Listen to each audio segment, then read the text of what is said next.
ప్రియ దేవుని బిడ్డలారా, గడిచిన 2025వ సంవత్సరం అంతా కూడా దేవుడు తన దగ్గర నెలన మన భద్రపరిచి కాచి కాపాడి ఆరోగ్యమును, ఆయుష్ను, బలమును, శక్తిని మనకిచ్చి మన జీవితంలో మరి సంవత్సరము అనే దయా కిరీటము దేవుడు మనకు అనుగ్రహించి ఉన్నాడు. 2026వ సంవత్సరము. మరి సంవత్సరాల నుండి సంవత్సరాల వరకు దేవుని దయను, దేవుని కృపను మన మీద, మన కుటుంబాల మీద, మన బిడ్డల మీద ఉండాలని మనము ప్రార్థన చేయవలసినటువంటి వారమై ఉన్నాము. ప్రియ దేవుని బిడ్డలారా, హల్లెలూయా, హల్లెలూయా. అలాగే రాత్రి కాలంలో మాస్టర్ గారు మరి మనకి ఆన్లైన్ ద్వారా వారు తెలియజేస్తుంటారని అనుకుంటున్నాను. మరి దేవుని కృప వల్ల మరి మా మాస్టర్ గారికి మా ప్రత్యేకమైన వందనాలు కుటుంబానికి తెలియజేస్తున్నాము. అలాగే ఎక్కడ వచ్చిన మా సంఘ పెద్దలకు వందనాలండి.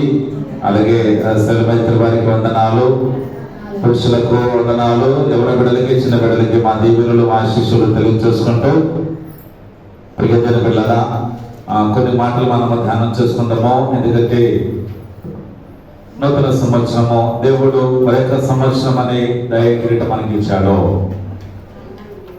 అందరికీ కూడా నూతన సంవత్సరపు శుభాకాంక్షలు తెలియజేస్తామండి. అందరికీ నూతన సంవత్సర శుభాకాంక్షలు. అందరికి వందనాలమ్మా. అలాగే మన గ్రామంలో ఉన్న వారు కొంచెం జరగనమ్మా, కొంచెం జరగండి.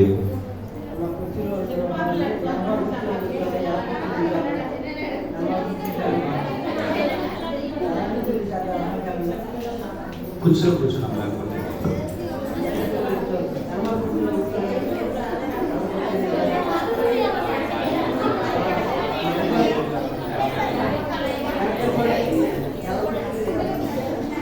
ఎదని చదవమన్నా మాట్లాడమన్నా, ఎదని చదవమన్నా మాట్లాడమనలేదు.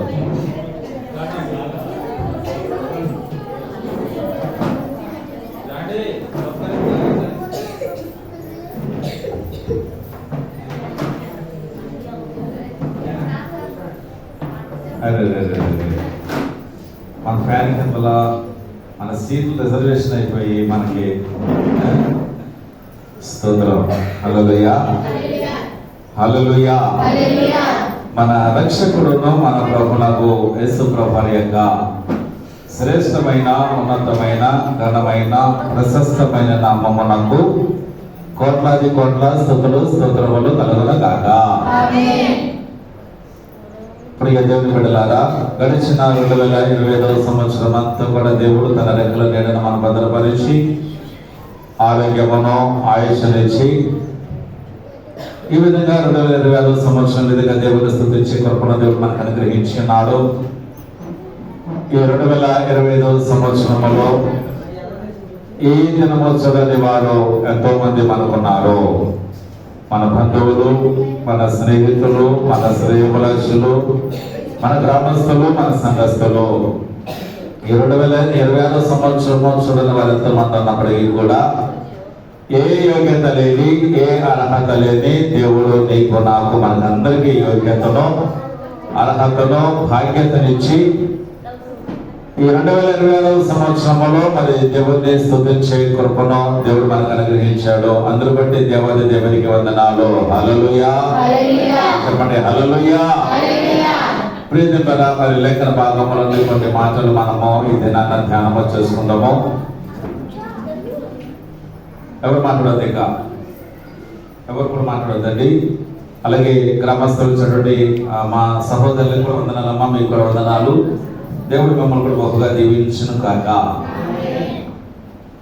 ఈ దినము మందిరం నిమిత్తము మనకి ఇవ్వబడినటువంటి వాగ్దానము చదివితే, ఆయన నిన్ను ప్రేమించి ద్వితీయోపదేశ కాండము 7వ అధ్యాయం. చెప్పమ్మా చూస్తున్నారండి. ద్వితీయోపదేశ రాలేదు, తెల్లవచ్చాము మీరు మరి చూస్తున్నారండి.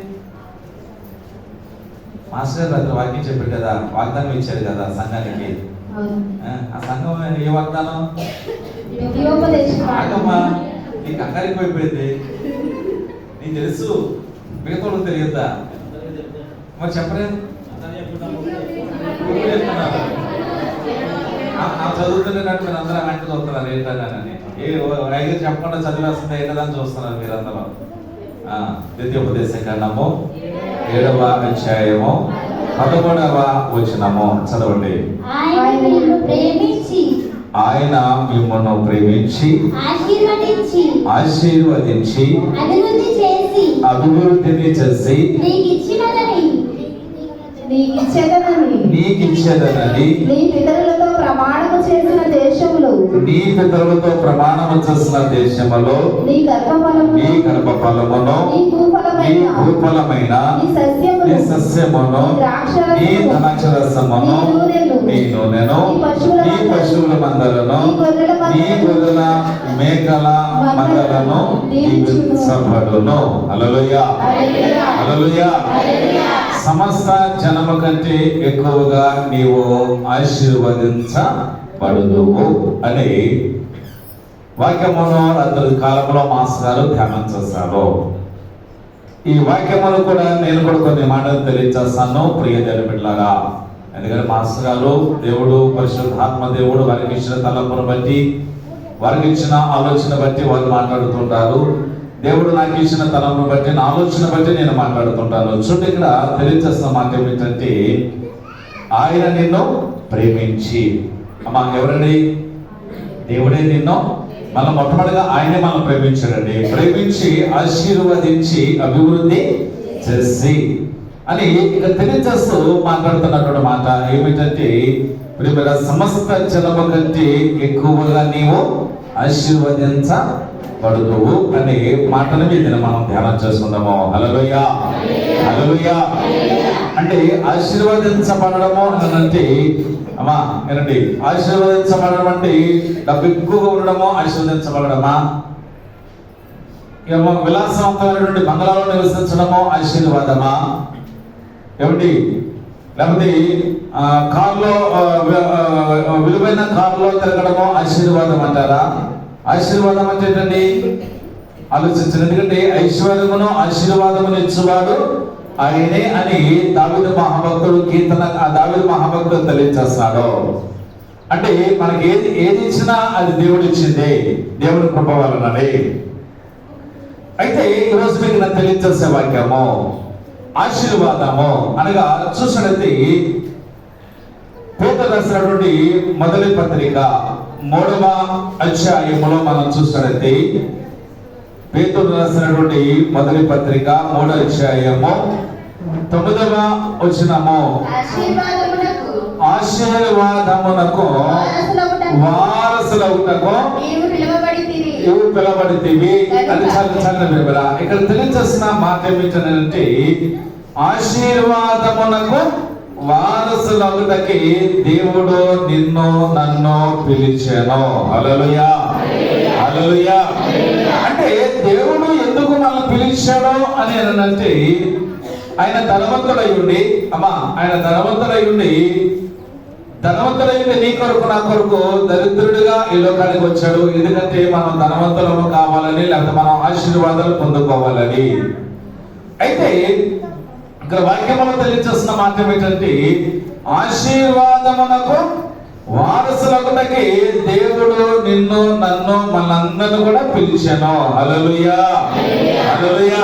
అంటే దేవుని చేత అంటే ఆశీర్వదించబడడానికి దేవుడు మనల్ని ఏం చేస్తుంటే మనల్ని పిలిచాడు. ప్రియ దేవుని పిల్లరా, అంటే మనం అందరం ఇక్కడ కూడుకున్నామంటే దేవుని యొక్క ఆశీర్వాదమునకు, ఎందుకంటే ఆయన మనల్ని ప్రేమించాను, మనం ఆశీర్వదించాను, మనను అభివృద్ధి పరిచాను. అంత మాత్రమే కాదు, సమస్త జన్మ కంటే నేను మిమ్మల్ని ఆశీర్వదిస్తానని సెలవిచ్చుచున్నాడు. ప్రియ దేవుని బిడ్డలారా, అమ్మా ఒక మాట తెలియజేస్తాను. ఆశీర్వాదం అంటే ఊరికి వచ్చేస్తుందా? దేవుడు వాక్యంతో మాట్లాడారు, లేకపోతే వాగ్దానం తీసుకున్నాము, ఈ వాగ్దానం నాకు వచ్చేస్తుంది అని అనుకుంటే చాలా మంది భ్రమపడిపోతున్నారండి ప్రేమలా. అంటే ఒక మాట తెలియజేస్తండి. ఒక 14 వయసు ఉన్నటువంటి వాడు వాగ్దానం తీసుకున్నాడండి. ఆ పిల్లడికి వాగ్దానం వచ్చింది ఏమంటే నిన్నును నీ పిల్లలను నేను దీవిస్తాను అన్నాడండి. అంటే 14 పెళ్ళి అయిందంటవా? మరి ఏమిటి అంటే వాగ్దానము అనేది ఉన్నది. కానీ అట్లా కాదండి, వాగ్దానం ఉన్నది. కానీ వాగ్దానం ఇచ్చేవాడు ఆయనే, దాన్ని నెరవేర్చేవాడు కూడా ఆయనే. కానీ వాగ్దానం అంటే ఆశీర్వాదం అనే వాగ్దానం వాళ్ళ జీవితం నెరవేరాలంటే కొన్ని షరతులు ఉంటాయండి. అంటే ఇప్పుడు చూడండి, వాక్యంలో సెలవించి నీ చేతుల కష్టార్జితం నీవు అనుభవించదవు, నువ్వు ధన్యుడవు అన్నారు. జరిగే స్తోత్ర, హల్లెలూయా. అంటే కష్టపడితేనే ఎవరేం చేస్తాడు? అమ్మ ఏదైనప్పుడు ఎవరైనా ఉద్యోగ ప్రయత్నం చేస్తున్నారు అనుకోండి, చదువుకున్న వాళ్ళు ఉన్నారు, వారు మంచిగా చదువుకొని ఉద్యోగము కాంపిటేటివ్ ఎగ్జామ్ కొరకు ప్రిపేర్ అవుతుంది, ఏమొస్తుంది వారికి? ఉద్యోగం వస్తుంది. అంతేగాని నాకు వాగ్దానం ఇచ్చేస్తాడు దేవుడు, నాకు ఉద్యోగం ఇచ్చేస్తాడు దేవుడు అని ఇంట్లో ఖాళీగా కూర్చుంటే వచ్చేస్తాం ఉద్యోగం. వ్యవసాయ పనులు చేస్తున్నాము మనము, ఏమండి నాట్లు వేస్తున్నాము, మొక్కలు పెడుతున్నాము, మొక్కలు పెట్టేసి ఇంట్లో కూర్చుంటే సరిపోతున్నాం కదా. ఏమండి దేవుడు మనకు భూమి ఇచ్చాడు, భూపంటనిచ్చాడు, భూఫలమును గర్భఫలమును పశువుల మందను గొర్రెల మందను సమస్తమును దీవిస్తానని దేవుడు సెలవిచ్చాడు. అంటే మనం దీవించబడాలంటే ఏమిటి? పశువుల మంద కూడా దీవించబడాలి, వాళ్ళకి మేత పెడితేనే ఏమొస్తుంది? అంతేగాని వాటిని గాలి వదిలేసేస్తే ఏముంటుందండి? ఆలోచించండి. అంటే మనం కష్టపడితేనే ఏదైనా కానీ మనకి ఆశీర్వాదాలు అనేది వస్తవి. కష్టం లేకుండా ఏ ఆశీర్వాదము మనకి రాదు. హల్లెలూయా, హల్లెలూయా.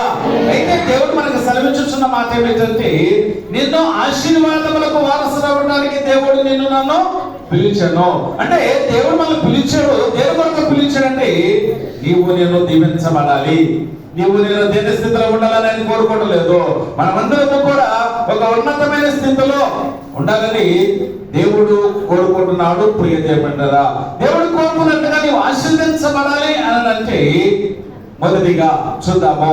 మొదటిగా కీర్తన 112వ దావీదు కీర్తన, 112వ దావీదు కీర్తన.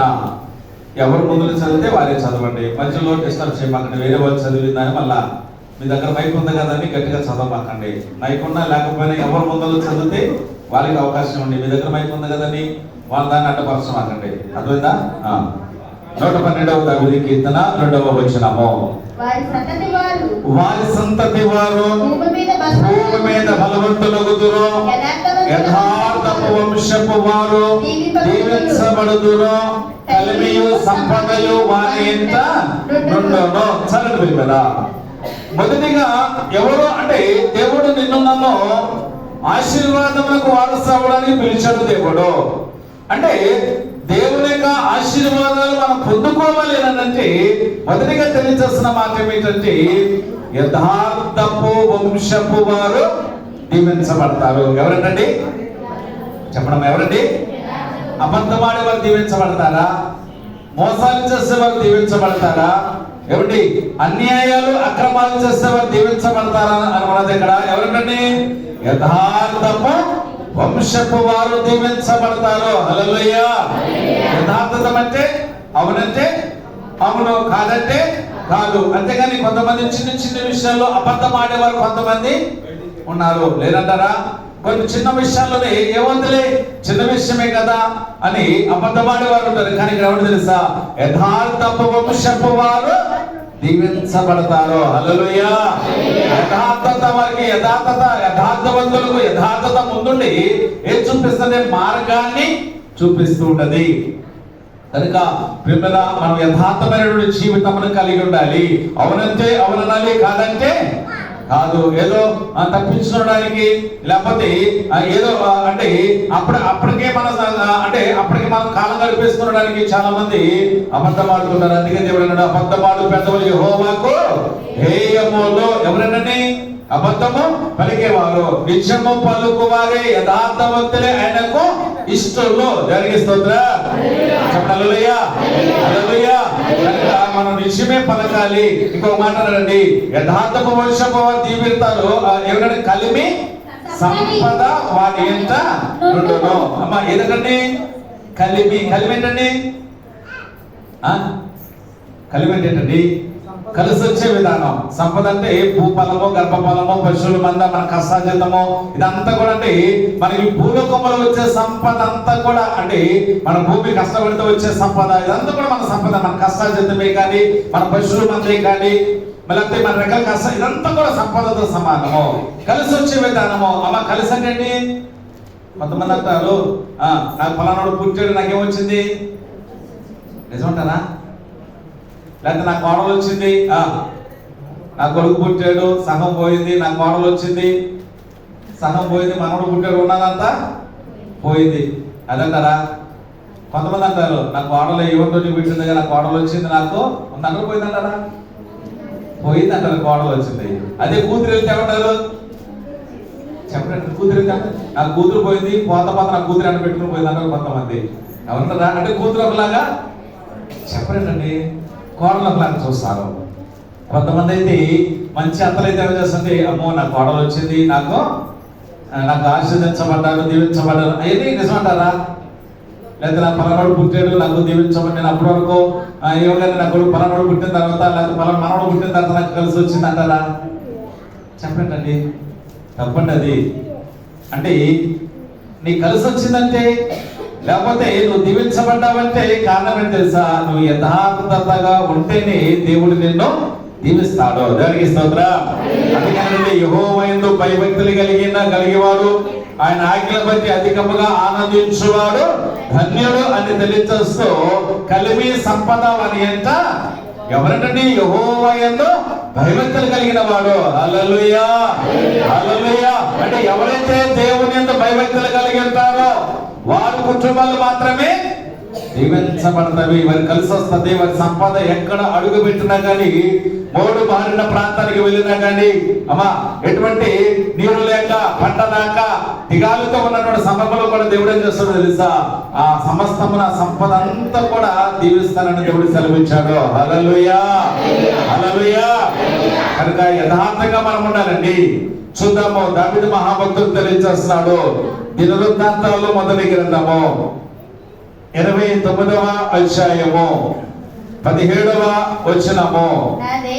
నా దేవా నీవు హృదయ పరిశోధన చేయించు, యథార్థవంతులయందు ఇష్టపడుచున్నామని నేనెరుగుదును. నేనైతే యథార్థ హృదయము గలవాడనై ఇవి అన్ని మనపూర్వకంగా ఇచ్చి ఉన్నాను. చంద్ర ఇక్కడ తెలియచేస్తాడు దావీదు మహాభక్తుడు ఏమని అనంటే, దేవా నీవు హృదయమును పరిశోధన. కనుక ఎంతమంది మనము ఇక్కడ ఉన్నామండి, మన హృదయం పరిశీలన చేస్తూ ఎవరండి? ఆయనే. జరిగే స్తోత్ర. అందుకే నీ హృదయం పరిశోధన చేస్తూ యథార్థవంతులు నువ్వు ఇష్టపడుచున్నామని నేను ఎరుగుదును. నేనైతే యథార్థ హృదయం కలిగిన వాడనై ఇవన్నీ మనపూర్వకంగా ఇచ్చి ఉన్నావా అన్నట్టు 12వ వచనం తెలియజేస్తారు. ఐశ్వర్యమును గొప్పతనము నీ వలన కలుగును. హల్లెలూయా, హల్లెలూయా. ఐశ్వర్యము, గొప్పతనము, ఎవరి కలిమి సంపద, ఇదంతా ఎవరి వల్ల కలుగుతున్నదంటే అది దేవుడి వలన కలుగుతుంది. ఎవరికి ఇస్తాడు దేవుడు అంటే యథార్థత కలిగినటువంటి వారికి దేవుడు ఇస్తాడు. ప్రియ దేవుని బిడ్డలారా, ఈరోజు చాలా మంది యథార్థత కోల్పోయేవారు ఉంటున్నారు. ఉదాహరణ చెప్తున్న కొన్ని మాటలు జరిగిస్తుంది. హల్లెలూయా. ఇప్పుడు ఇంట్లో మన యజమానుడు ఒక 50 రూపాయలు ఇచ్చి అమ్మ కూర కానీ భోజనం కానీ ఖర్చు పెట్టేస్తారండి. మనం ఏం చేస్తామండి? దాంట్లో సహనం ఒకేసేసేసి ఉన్నారా? అన్నగాళ్ళు ఉన్నారా? ఏమో చెప్పట్లా. స్తోత్రం. ఉన్నారంట. దేవునికి స్తోత్రం. హల్లెలూయా. ఎక్కడో ఎందుకంటే మా వదిలి గారు ఉన్నారండి. మా అన్నయ్య పని నుంచి వస్తా షంటకు తగిలిస్తారండి. తగిలిగానే దాంట్లో 500 వరకు 200 వేసేసేస్తుంది. ఎవరి డబ్బులు? అలాగే బయట ఎక్కడ ఏంటయ్యి? వాళ్ళ సొంతమే కదా. మా అన్నకి డ్రింక్స్ ఏం అలవాట్లేదండి. వచ్చి మరి పొద్దున్న చూసుకుంటే డబ్బులు ఉంటాయి కదా. ఏమైనానంటే ఏమన్నా అన్నీ తెలుసు, అక్కడ పెట్టుకున్నా ఎవరు తీసాడు అన్నది గది వేసేసేదండి. ఏమని గది వేసేసేసేదండి. నాకేం తెలుసు నువ్వు ఎక్కడ పెట్టుకున్నావు, ఎక్కడ మాట చేస్తున్నావో అని ఏదో మా ఊరికంటే ఎక్కడ పెట్టుకుంటావు, ఏం పెట్టుకుంటావు అని ఆలోచన చేసేసేదండి. సరే ఏం చేస్తున్నా సంగతి మా అన్నకి తెలిసి సరే ఎంతలేని అనుకుంటానండి. జరిగే స్తోత్ర. ఎంత ఒక 50 రూపాయలు కూర కానీ 50 రూపాయలు ఇచ్చాను. ఇంట్లో రైస్ ఉంటే కనుక ఇదిగో కూరగాయ ఖర్చులని ఇచ్చలేదు అనుకోండి, 10 రూపాయలు ఖర్చు పెట్టి 40 రూపాయలు దాచేసేద్దండి. ఎక్కడ తంది? వెనకాల వేసేసేద్దండి. ఎక్కడ వెనకాల? సరే చెప్తానండి, దేవునికి స్తోత్రాలు. హల్లెలూయా, హల్లెలూయా. ఇక 10 రూపాయలు ఖర్చు పెడితే ఏమంటే వండేనో ఖర్చులు ఎక్కడ ఆకాశాలు అడుగుతుంటే నువ్వు ఇచ్చిన 50 రూపాయలకి ఏ వండుతావు అని ఏం చేస్తుంది, మళ్ళీ గదివేసేస్తారండి. కొంతమంది గదివేసేసేదండి. సరే ఎందుకు వచ్చిందిలే బాబు గొడవలు అనుకున్నారంటే తీరా ఎన్ని పోగేసేసి అమ్మా ఇప్పుడంటే బంగారం రేటు లక్షలు అయిపోయింది. కానీ అప్పుడు కాలంలో మా అన్నగారు దగ్గర ఆయన చనిపోయాడు అనుకోండి, ఆ టైంలో కాసు బంగారము 4,000 రూపాయలు 7,000 రూపాయలు బంగారం ఉండే. అప్పుడు కాసు బంగారం 4,000 7,000 రూపాయలు. నేను 3 కాసులు అమ్మగారు మా మ్యారేజ్ టైంలో అమ్మగారికి 3 కాసులు బంగారం 21,000 రూపాయలు చేయించానండి. అదే 3 కాసులు ఈ రోజు నాడు 3 లక్షల పైనే దాటిపోయిందండి ఈ రోజు నాడు. దేవునికి స్తోత్రం చెప్తానండి. ఆ టైంలో ఏం చేసేది మా వదిన ఈ డబ్బులన్నీ దాచేసేసేసి ఎవరికి ఇచ్చేది కదండి, ఎవరికి ఇవ్వకుండా ఏం చేసేదంటే బంగారం కానీ పట్టీలు కానీ ఏదో కూడా కొనేసేసి మా అమ్మ కొందండి. మళ్ళా ఎవరు కొన్నారు చెప్పండి అమ్మా. ఎట్లా ఇది మాట్లాడు ఏంటో అట్లా ఈ మాట్లాడలా అలవాటు అంట. దేవునికి స్తోత్రం. ఎవరు కొన్నారు? మా అమ్మ కొంది. ఎవరు కొంది? ఆమె పుట్టిల్లు మేనమాకి ఎరిగినట్లు మా వంతు ఉండవూరే.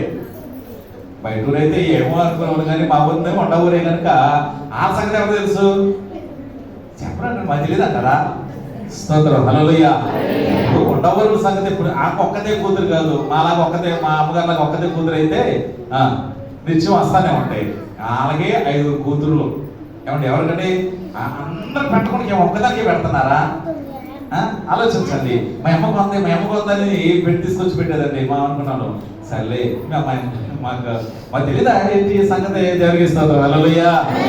కనుక అబద్ధం ఎందుకంటే ఇప్పుడు మీ ఆయన అంటే చెప్తానండి, మీరిద్దరూ కష్టపడి నా కష్టాల చేత నేను సంపాదించుకున్నానంటే ఎవరన్నా అంటారా? అంటారుగా. మా అమ్మ ఎటువంటి తెలుసుకుంటే ఏదో అంటారు, ఏంటి పుట్టిల్లు చెప్పండి అమ్మ, పుట్టిల్లు మేనమాకి పుట్టినట్టు ఏం ఉండదు. ఇక్కడ మాత్రం ఏం చెప్తారు, బడాయిలు చెప్పేసేస్తారు. మా అమ్మ మా నాన్నమ్మో మా ఓళ్ళు అట్ట మీ ఓళ్ళు ఎట్ట అని బడాయిలు చెప్పుకునేవారు చాలా మంది ఉన్నారండి. చెప్పుకున్నంత మాత్రమే వద్దా? స్తోత్రం, హల్లెలూయా.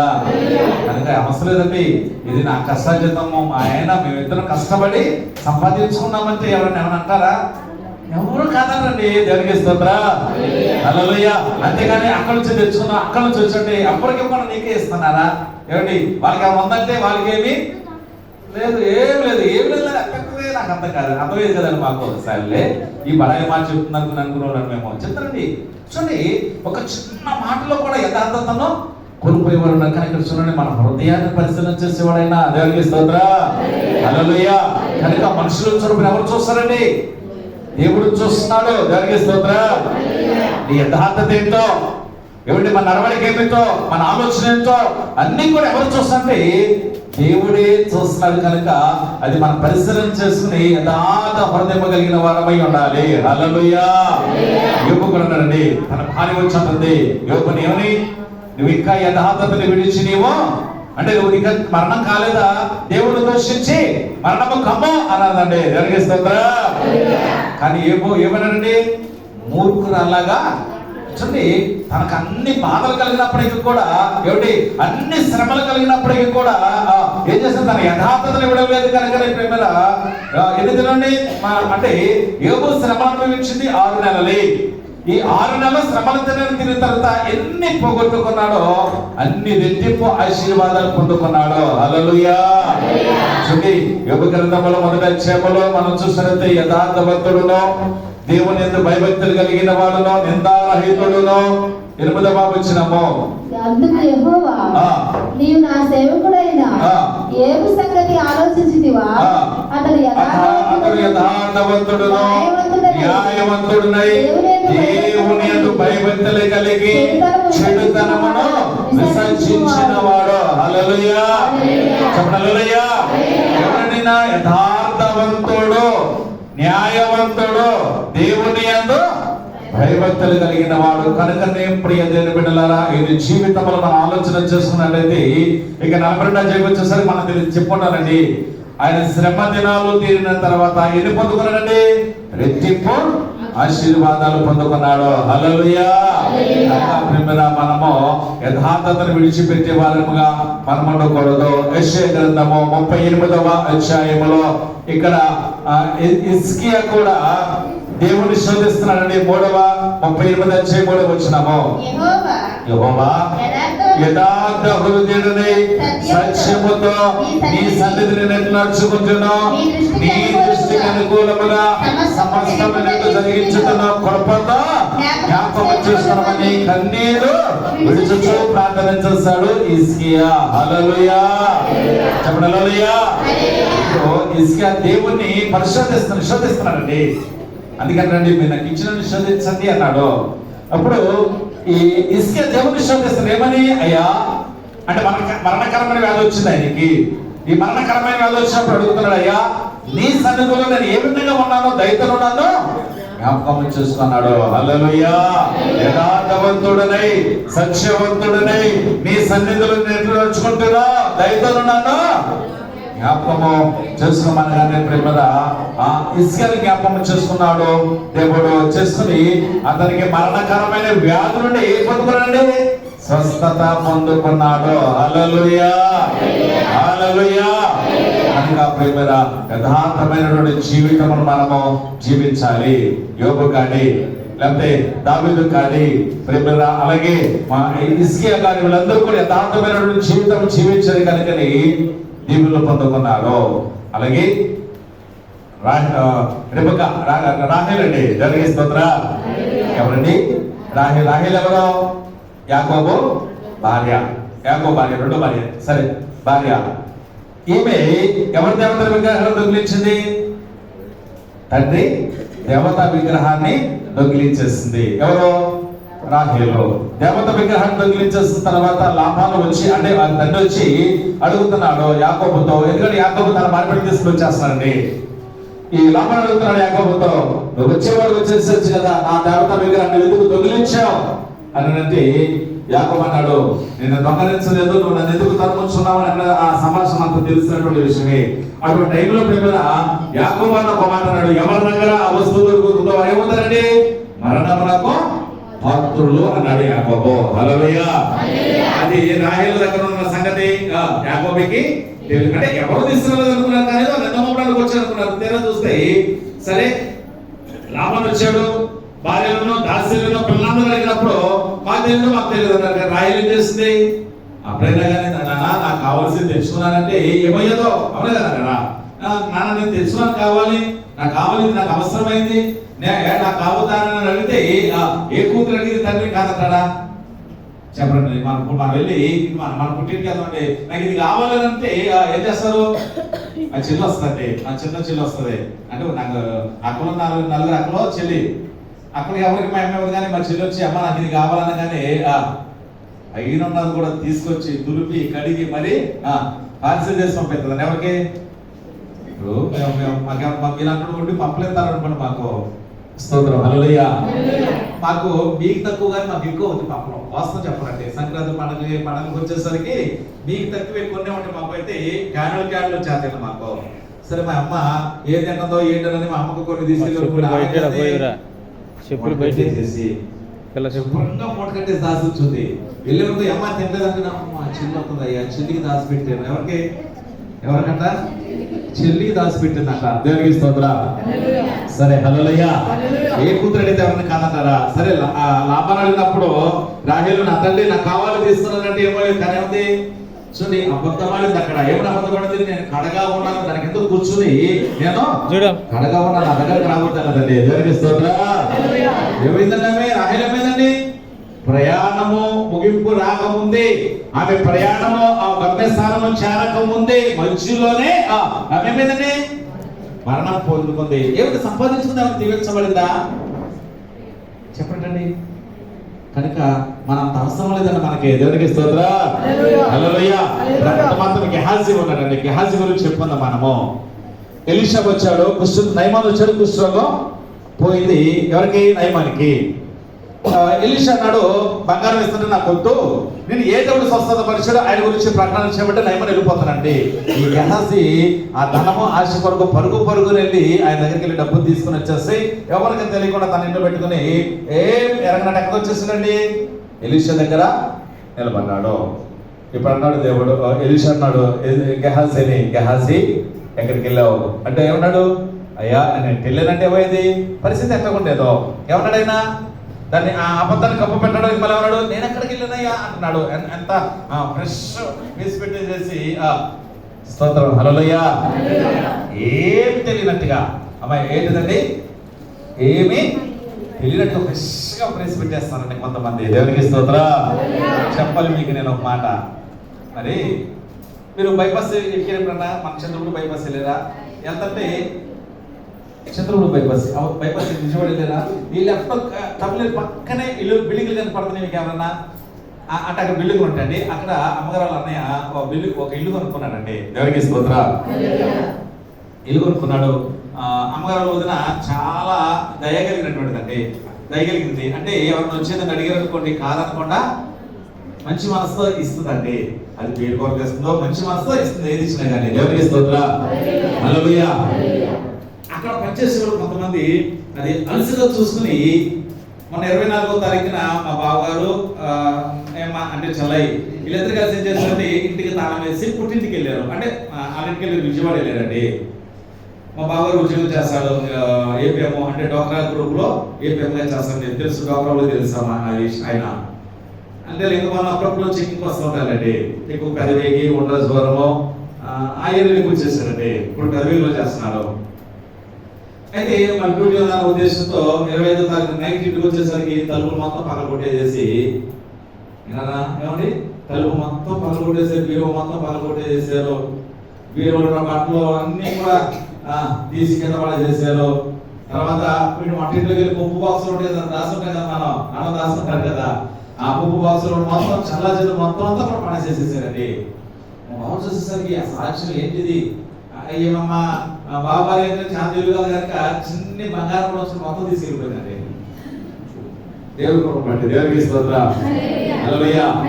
సంతోషం అనుకున్నాను. మొన్నే ఒక పొడద పుట్టింది దగ్గర వాళ్ళకి పెళ్ళయి 20 సంవత్సరాలు అండి. పెళ్ళయి 20 సంవత్సరాలు మొన్నే ఒక పొడద పుట్టిందండి. అచ్చు అమ్మగారిలాగా ఉంటుంది. టిటో అమ్మగారి మొత్తం టిటో అమ్మగారే. అలా చూపు కూడా అట్లాగే ఉంటుందండి. పిల్లలు చిన్నది 6 నెలలు 8 నెలలు దగ్గరప్పటికి పుట్టి 20 సంవత్సరాల తర్వాత. దేవుడికి స్తోత్రం. సరే అప్పుడు దానికి మా అత్తగారు చేస్తుంటే బ్రాస్లెట్ చేయించిందండి. ఒక కాసనాలు బ్రాస్లెట్ చేస్తే అదేం చేస్తాను ఎదురు పిల్ల చేతన అని బీరోలో పెట్టేసిందండి. బీరోలో పెట్టేస్తే డ్రైవర్ రావడం ఆలస్యమైందని, అమ్మో పండగకి మా ఇంటికి వెళ్తున్నాము, మరి మా భార్య చూపించాలని ఏం చేసింది ఆ దాసి తీసుకెళ్ళిపోయిందండి. అప్పుడు పోయింది అనుకోండి. ఎలా చూస్తే ఆ పక్కన 10 రూపాయల కాగితాలు ఒక 1500 వరకు ఉన్నాయి కానీ వాటికి ₹1 పెట్టుకోలేదండి. మొత్తం బీరువా బాగులు కొట్టి వాళ్ళు దేని కొరకు వచ్చారు, బంగారం కొరకు వచ్చారు. మొత్తం ఎక్కడ ఏదుందో ఎవరు తెలుసండి, చెప్పండి ఎవరు తెలుసు? ఇంట్లో వచ్చేవాడికి ఇల్లుడికి మాత్రమే దయార్థ హృదయం కలిగింది కనుకని వచ్చినప్పుడల్లా అయ్యా మాకు ఫ్రిడ్జ్ వాటర్ మనకి ఫ్రిడ్జ్ వాటర్ ఇవ్వడము, అయ్యా మరి అన్నం తింటున్నాము పచ్చడి పెట్టమంటే పచ్చడి పెట్టండి అన్ని పెడుతుంటే ఎక్కడ ఏదుందో ఆలు అన్ని చూస్తున్నారు. వీళ్ళు లేని ఒకే ఒక రాత్రి లేరండి. 24వ తారీఖున దగ్గర 2 గంటల టైం వెళ్ళారండి, కాలవేసి వెళ్ళారండి. మళ్ళీ 25వ తారీఖు 2-3 గంటలకు వచ్చేసారండి. ఒక్క రాత్రినండి. ఈ రాత్రి మరి ఇప్పుడు ఎవరు దమ్మన్నాడు అనుకోండి, ఒక 2 రోజులు చూస్తారండి. తాళం వేస్తుంటే 2 రోజులు చూసి 3వ రోజు కన్న వేస్తారండి. మరి వీళ్ళు వెళ్ళారు ఒక రాత్రికి ఎవరు కన్న వేస్తారండి అంటే అక్కడ పనిచేసేవాళ్ళు. వాళ్ళు వచ్చి ఫ్రెష్గా ప్లేస్ పెట్టారు. ఏమని అమ్మో వీళ్ళు దొంగలు పడ్డారా అంటున్నారు, ఏమి తెలియనట్టు. స్తోత్రం హల్లెలూయా హల్లెలూయా. దొంగ దొరకకుండా ఉంటాడా? ఇక దొరికాడండి. దొరికితే నేను ఒకటే అన్నా, నేను అమ్మ ఆ పేరు సునీత అండి. అమ్మ సునీత నువ్వు చాలా దయార్థ హృదయం కలిగిన దానివి. ఇప్పుడు అందరం ఇంట్లో రానిస్తున్నావు, ఎక్కడ ఏది పెట్టావో చూశారు. నువ్వు లేదు ఒక్క గంట నువ్వు లేకపోయేసరికి ఇంట్లో ఏమంటారు కనుక ఎవరిని ఎక్కడ ఉండాలో అక్కడ ఉంచాలి. దేవునికి స్తోత్రం హల్లెలూయా హల్లెలూయా. ఈ గెహాజీ కూడా అయ్యా ఎక్కడికి వెళ్ళానయ్యా అని ఫ్రెష్ గా ప్లేస్ పెట్టేసేసాడండి. దేవునికి స్తోత్రం. దేవుడు అన్నాడు, ఎలీషా అన్నాడు, గెహాజీ ఎక్కడికి వెళ్ళొచ్చావు, నీతో పాటు నా ఆత్మ రాలేదనుకున్నావా? కనుక ఇక్కడ నయమాను ఏదైతే వదిలిపెట్టుకున్నాడో అది నీకు కలుగును కాక అనగానే నయమాను ఏది వదిలిపెట్టాడండి? కుష్ఠరోగము. కుష్ఠరోగం ఎవరికి వచ్చినప్పుడు? గెహాజీకి వచ్చింది. వెళ్ళాడు, వెళ్ళి ఆ డబ్బు సంపాదించాలనుకున్నాడు. ఏమైంది ఆ సంపాదన? ఏమైందండి ఆ సంపాదన? కనుక ప్రియమైన యథార్థం మన రెక్కల కష్టార్జితం అనుకుంటే చాలండి. దేవునికి స్తోత్రం. ఎక్కడది ఏది మనకు వద్దండి, ఎవరిది మనకి వద్దండి. ఎందుకంటే యథార్థపు వంశపు వారు దీవించబడతారు, కలిమి సంపద వారి ఇంట ఉంటుంది. అంటే మనం ఈ రోజున చాలా మంది అన్యాయంగా అక్రమంగా అనేక అడ్డదారులు దొరుకుతున్నటువంటి వారు చాలా మంది ఉన్నారు. ఎంత సంపాదించినా కానీ దానివల్ల ప్రయోజనమో లేదు. నీ రెక్కల కష్టార్జితాన్ని దీవిస్తానన్నాడు దేవుడు. హల్లెలూయా. అందుకే నీ చేతుల కష్టార్జితము నువ్వు అనుభవించడం, నువ్వు దండడం నీకు మేలు కలిగినట్లుగా మన కష్టార్జితాన్ని దీవించేవాడు ఆయన. కనుక ప్రేమలాన్ని కష్టార్జితాన్ని దీవిస్తారు. అందుకని యథార్థతను మనము కలిగినటువంటి వారముగా మనం ఉండాలి. ప్రియదేవులారా, చెప్పుకుంటే చాలా ఉంటాయి కానీ ఇంకొక మాట చెప్పేసి ముగించేస్తాను. కీర్తన 109వ దావీదు కీర్తన 17వ వచనము. 109వ దావీదు కీర్తన 17వ వచనము. శపించుట వానికి ప్రీతికరము గనుక అది వాని మీదకి వచ్చినది. దీవెన యందు వారికి ఇష్టము లేదు గనుక అది వారికి దూరమాయెను. ఇక రెండవది చెప్పడానికి 5-6 ఉన్నాయి కానీ ఇంకోటి చాలండి. నేను దేవునికి స్తోత్రం. హల్లెలూయా, హల్లెలూయా. ఎందుకంటే ప్రతి నూతన సంవత్సరం మీ దగ్గరకు వస్తున్నాను. ఇంకో సంఘాన్ని కూడా ఆహ్వానించేది కనుకనే అక్కడ కూడా వెళ్ళాలి. ఇంకా మీరు కూడా పశువులు 12 గంటల ముగించి 12:30 ముగించేస్తానన్న. 10 గంటలకు వచ్చేస్తా, 12:30 ముగించేస్తాను. నేనే 11 గంటలకు వచ్చేసా. నేనే 11 గంటలకు వచ్చేది కనుకనే అది ఈ మాట చెప్పేసి ముగించేస్తాను నేను. దేవునికి స్తోత్రం. హల్లెలూయా. చూడండి, ఇక్కడ తెలియజేస్తున్న మాట ఏమిటంటే శపించు వానికి ప్రీతి కనుక అది వాని మీదకి వచ్చును. దీవెన యందు వానికి ఇష్టం లేదు కనుక అది వానికి దూరమయ్యాను. ఏది దూరమైంది అమ్మా? ఏది దూరమైంది? దీవెన దూరమైంది. ఎందుకని? దీవెనడానికి ఇష్టం లేదు. ఇక ఆయన దగ్గరకు వచ్చింది ఏదొచ్చింది? శాపం వచ్చింది. ఎందుకని? శపించుట నీకు ప్రీతికరము కనుక. దేవునికి స్తోత్రం. చాలా మంది శాపనార్థాలు పెడతారండి. ఏమని చెప్పండి? దేవునికి స్తోత్రం. హల్లెలూయా. భార్య భర్తలు ఉన్నారండి, మంచిగా ఉన్నంతసేపు బాగానే ఉంటారండి. అవునా? ఏదైనా చిన్న తేడా వచ్చిందనుకోండి ఇద్దరు దెబ్బలాడుకుంటారు, కొట్టుకుంటారు. వెళ్తా ఇటు కాళ్ళు ఇరిగిపోను, ఇటు చేతులు ఇరిగిపోను అనేవాళ్ళు లేదా? ఉన్నారు. ఇటు కాళ్ళు ఇరిగిపోను, మొత్తం ఇటు కాళ్ళు ఎత్తుకుంటా, ఇటు చేతులు ఇరిగిపోవా, వాళ్ళు వస్తే పరిచయం చేసే దేవుడు. అందరూ అమ్మ మా సహోదరు చెప్తుంది, మంచుకున్నప్పుడు మాత్రం బంగారం అని పిలుస్తారు. ఏదైనా తేడా వస్తే అందుకనండి ఇక్కడ ఏమన్నాడండి? శపించుట చెప్పలేనండి. శపించుట వానికి ప్రీతికరము కనుక అది వాని దగ్గరకే. కనుక ఎవరిని శపిస్తావో ఆ శాపాలు ఎవరి మీదకి వస్తాయి? చెప్పలేండమ్మా. ఈ మాట మీకు చాలా ఇష్టం ఉండదు. దేవునికి స్తోత్రం. శపించే వాడికి శాపాలు వాడి మీదకే వస్తాయి. దేవునికి స్తోత్రం. ఎందుకంటే వారికి దీవెన అంటే ఇష్టం లేదు కనుకని అది వారికి దూరంగా ఉంది. ఎంచండి, ఒకవేళ నీవు ఎవరన్నా శపించేవా ఆ శాపము. అందుకే కీడుకు ప్రతి కీడు చేయవద్దు, దోషులకు ప్రతి దోషం చేయదు, శపించవద్దు. దేవునికి స్తోత్రం. నాశనం అయిపోవాలి, లేకపోతే పాడైపోవాలి, లేకపోతే ఏదో కావాలని మనం ఎప్పుడు కూడా కోరుకోకూడదండి. ఒకవేళ కోరుకున్నామా అది ఎక్కడిపోతండి? మన నెత్తి మీదకే ఉండదు అంటండి. ఏది? ఎవరన్నా పాడైపోవాలని కోరుకుంటే అది మన మీదకి వస్తుంది. దీవెన ఆశీర్వాదం మనకి రాదు. దేవునికి స్తోత్రం. అందుకని నువ్వు దీవించబడాలంటే ఏమంటే శపించుట మానాలి. అందుకే సాధ్యమైతే ప్రతి ఒక్క మనిషితో అనుకూలం వచ్చిన మేము పలకాలి, కానీ నోటి దోషణ మాటలైనాను ఏమండి శాపనార్థపు మాటలైనాను మన నోట రానీయకూడదు. హల్లెలూయా, హల్లెలూయా. గమనించండి, ఒక దావీదు మహారాజులో ఒక రాజు, ఒక ఆయన శాపనార్థాలు పెడుతున్నాడు. చీ కుక్క అని తిట్టి పంపించేస్తారండి. ఈయన ఏం చేస్తాడు? దావీదు ఏం చేస్తుంటే మౌనముగా ఏం చేస్తుంటే ఆ మార్గంలో వెళ్ళిపోతున్నాడండి. అక్కడ తన సేవకులు అన్నారు, అయ్యా ఒక్కసారి నువ్వు అవకాశం ఇస్తే వారు ఏంటంటే చూస్తా ఈయనండి షిమ్మి అనేవాడండి. షిమ్మి అనేవాడు దావీదు మహారాజును శపిస్తున్నాడండి. ఏమని? చీపో కుక్క అని శాపం పెడుతుంటే దావీదు సైనికులు అన్నారు, అయ్యా మాకు అనుమతి ఇవ్వు, వారంతా చూస్తామంటే దావీదు ఒక మాట అన్నాడు, వారు నోరు మాట్లాడుకొని అన్నాడు. దేవునికి స్తోత్రం. హల్లెలూయా, హల్లెలూయా. వారు నోరు మాట్లాడుకొని దేవుడే చూసుకుంటాడని దావీదు వెళ్ళిపోయాడండి. కొన్ని దినాలకి మళ్ళా దావీదుకి ఉన్నతమైన స్థితి వచ్చింది. దేవునికి స్తోత్రం. హల్లెలూయా.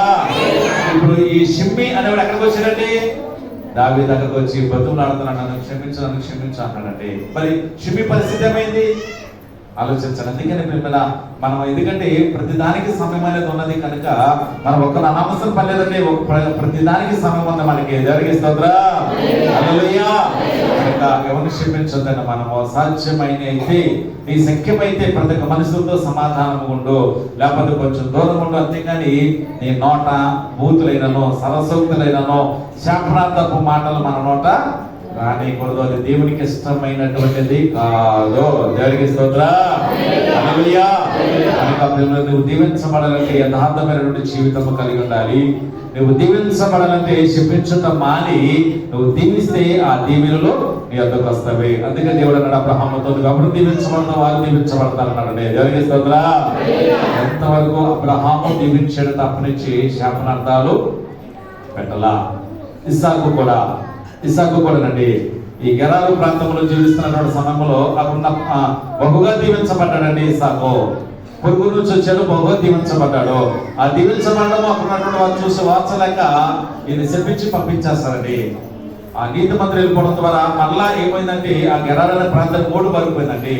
వీళ్ళందరూ మళ్ళీ ఎక్కడికి వచ్చారంటే ఇస్సాకు దగ్గరకు వచ్చి అడుగుతున్నారు, అయ్యా నీవు మా దగ్గర ఉన్నప్పుడు మాకు సమృద్ధి అయిన పంట పండింది, మేమందరూ సంతోషంగా ఉన్నాము, నువ్వు వెళ్ళిపోయావు, మళ్ళా ఏమైందంటే మేము మూడు బారిపోయి మా బ్రతుకులన్నీ మూడు బారిపోయినవి, నీవు మళ్ళా మా దగ్గరికి రా అంటే ఇస్సాకు ఏం చేశారు తెలుసా? వచ్చిన ఎవరైతే తిట్టారో, ఎవరైతే నాన్న రకాలుగా మాట్లాడారో, ఎవరైతే ఎన్నో రకాలుగా అన్నారో వాళ్ళందరికీ విందు ప్రేమ మీద భోజనం పెట్టినట్టండి. దేవునికి స్తోత్రం. విందు చేసి వాళ్ళకి ఇందులో పెట్టి ఇస్సాకు ఒకే ఒక్క మాట అన్నాడు, అయ్యా నేను రాను అని ఒక్క మాట అన్నాడండి. దేవునికి స్తోత్రం. ఒకనాడు ఈర్ష్య ద్వేషము అన్నటువంటి వారు వాళ్ళు ఎవరి దగ్గరకు వచ్చారండి? ఇస్సాకు దగ్గరకు వచ్చారు. కానీ ఇస్సాకు ఏమన్నాడంటే నేను రాను అన్నాడు. ప్రియదేవుడు ఆలోచించండి. అందుకని శాపనార్థాలు మన నోట రానియకూడదు. ఒకవేళ నువ్వు చెప్పించు అనుకోండి అదే మనకి వస్తుంది. దేవునికి స్తోత్రం. అంటే మీకు చెప్పాను మళ్ళీ జ్ఞాపకం చేస్తున్నా. మా ఊర్లో ఎక్కువ కొట్లాటలు జరుగుతాయండి. మా ఊరు గొడవలకు ఫస్ట్ మా ఊరు ఎట్లా అంటే అట్లా ఉండదు. ఇక అది తప్పు ఒప్పు చూడండి, అది వెళ్ళిపోతుంటారండి. సరే నేను పుట్టిన సమయంలో దగ్గర 45-50 సంవత్సరాల కాలంలో మా ఊరు భయంకరమైన గొడవలండి. దేవునికి స్తోత్రం. ఒక ఆయన అంటే సదరులు సరిహద్దులలో ఒకటే, మెండువోళ్ళు జాలవాళ్ళు గూడూరు వీళ్ళంతా ఒక బ్యాచ్. అమ్మ ఊళ్ళో 2 బ్యాచ్లు ఉంటాయి కదా. సరే ఈ సరిహద్దు ఒక ఆయన పినకాలంలో అంతకుముందు పినకాలం కళ్ళు దాతాకి వెళ్తారండి మా వాళ్ళందరూ. పినకాలంలో కళ్ళు దాతాకి వెళ్ళే వాళ్ళు అందరూ కూడా అందరూ సాయంత్రం అవడంగా వాళ్ళు పగలంతా పనిచేస్తున్న వాళ్ళు సాయంత్రం వెళ్ళేవాడు. ఒకడు కద్దు పట్టుకుని అంటే మా ఊరు నుంచి పినకాలం మధ్యలో శ్మశానం దాటాలండి. అమ్మ విన్నారా? మధ్యలో శ్మశానం దాటాలి. ఇది ఒకరు ఏం చేశారంటే బాగా గొడవల వల్ల గొడవలు పెట్టేసి ఒకరు ఏం చేశారంటే ఒక పులుగు పట్టుకుని ఇది చాలా దావిడ గొయ్య, ఇది మెండు ఏ సంతకాడి గొయ్య, ఇంకా ఇంకోటి గూడూరు పేరు ఇది గొయ్య అని 3 రోజులతో వెళ్ళాడండి. ఎక్కడికి? పినకాలం. అక్కడికి వెళ్ళేసరికి 600 ఆళ్ళే కనపడ్డారు. ఎవరిపైకి గొయ్యలతో వేడు ఆళ్ళే కనపడ్డారు. ఎక్కడ? ఇక అది తాగుడికి ఏమవుతుంది? దిగిపోద్దా? అస్సలు కంపెనీ మీకు ఎక్కిపోతాను చూస్తుంటే. ఇప్పుడు మనకు శత్రువు ఉన్నారనుకోండి, ఏమవుతుంది మన వాళ్ళు? అసలు ఏదో కూడా అనుకుంటుంది. మనకి ఎవరన్నా శత్రువు మళ్ళీ దాన్ని అందరూ వస్తున్నారు, మన పక్కన వస్తుంటే వచ్చి ఒక్క దీనికి ఎన్నిసార్లు చెప్తున్నా కదా, దీనికి ఎవరంటా ఆలేమంటారు? ఈ పనికిమాల కోడికి కాళ్ళు ఎరగా అని అంటారు. తక్కువ స్తోత్రం. హల్లెలూయా, హల్లెలూయా. మన తక్కువ ఏంటి? సరే ఇప్పుడు మనకి ఎవరైనా శత్రువు మన ఎదురు కూడా వస్తున్నారు అనుకో, వాళ్ళమంటారా? ఏమంటారు? అసలుకి ఒళ్ళు అసలు అనుభవం ఉంటుంది మనకి. ఎందుకని అట్లాగే అది కనిపించేసరికి మనడికి వచ్చేస్తుంది, అబ్బాయి కోపం వచ్చేసి గొడవ పెట్టేస్తున్నాడు ఎవరి మీద, వాళ్ళ మీద గొడవ పెట్టేసేస్తున్నాడండి. దేవుడికి స్తోత్రం. ఆ గొడవ ఊర్లోకి వచ్చేసేసాడు. అందరం ఊర్లోకి వచ్చేసి ఊర్లో ఎవరికి వాళ్ళు అందరూ ఒకటి అయిపోయారు. అయిపోయి పెద్ద పెద్ద గొడవలండి. దేవుడికి స్తోత్రం. ఇక ఎవరికైతే పోయిందో వీడు ఈ ముగ్గురే అని చెప్పేశారండి. అర్థమైందండి. చాలా దావీదు, మెండు వేసత్వం ఎవరికి మెండు వేసత్వం మెండు దావీదండి. ఇక గుండెలు ఎవరునండి, ఈ ముగ్గురు కలిసి ఏం చేశారు, ఆ ముగ్గురే చంపేశారండి. వాస్తవిక గోవింద సంఖ్య అది తెలియదు వాళ్ళకి, కానీ ఆ ముగ్గురే చంపేది. ఎక్కడైతే గోవింద కూడా అక్కడే ఆయన్ని పాతిపెట్టారు. జాగ్రత్తని మనం చెప్పించేవనుకోండి, అది మన మీదకి మనం చాలా మంది తెలియకుండా చెప్పించేస్తూ ఉంటామండి. ఎందుకంటే అది ఎప్పుడైతే మనం చెప్పించామో ఆశీర్వాదం అనేది మనకి రావట్లేదండి. దేవుడికి స్తోత్రం. దేవుడు నిన్ను ప్రేమించాడు, ఆశీర్వదించాడు, అభివృద్ధి చెందాడు. అలాగే సమస్త పూజనమ్మ కంటే నిన్ను ఆశీర్వదిస్తానని దేవుడు సెలవిచ్చాడు. ఆశీర్వాదం ఆశ్రయం దేవుడు నిన్ను నన్ను పిలిచాడు. నీవు ఆశీర్వాదాలు పొందుకోవాలంటే మొదటిగా యథార్థమైనటువంటి జీవితం జీవించాలి. రెండవదిగా చెప్పించిన మాని దీవిస్తే నీ మీదకి దీవెనలు ఆశీర్వాదాలు వస్తాయి. కనుక ఈ 2026 సంవత్సరాలంతా దేవుడు నిన్ను మన కుటుంబాన్ని దీవించును గాక. ఈ మన ప్రతి దినములు క్షేమముగాను, మన సంవత్సరములు సుఖముగాను వెలుపుచ్చేవారుగా ఉండును గాక. మన ప్రతి దినములన్నీ కృపాక్షేమములు మన వెంట వచ్చును గాక. దేవుడు తన మాటలు మన వెనుకలో ఫలింపచేయును గాక. చిన్న ప్రార్థన చేసుకుందాము. పరిశుద్ధ